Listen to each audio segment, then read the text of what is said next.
पूर्वक जीवन नहीं जी पाओगे। आज सौभाग्य का दिन इसलिए भी है कि आज अंतरराष्ट्रीय योग दिवस है। हमारे ऋषियों मुनियों की परंपरा, पतंजलि जैसे महान ऋषियों ने, अनेक महान ऋषियों ने योग का क्रम हमें और आपको प्रदान किया। आज हम अंतरराष्ट्रीय योग दिवस मना रहे हैं, यह हमारे और आपके लिए सौभाग्य का विषय है, मगर विचार करने की आवश्यकता है कि हमें यह दिन मनाने की आवश्यकता ही क्यों पड़ रही है।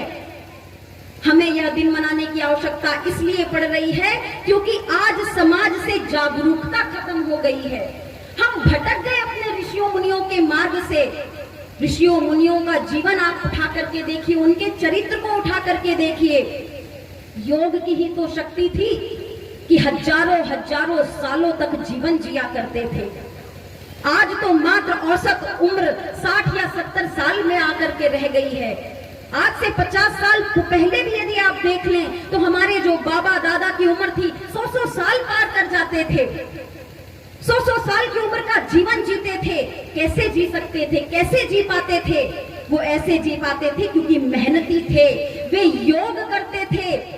हमारे कई ऐसे ऋषियों मुनियों का हमारे शास्त्रों में वर्णन है जो एक युग से दूसरे युग तक का उन्होंने जीवन यात्रा अपनी तय की है, और वह केवल और केवल योग शक्ति के बस में, योग शक्ति के बल से। और इसीलिए परम पूज्य योगीराज श्री शक्तिपुत्र जी महाराज ने भी कहा है कि योग ही जीवन है और वियोग ही मृत्यु है।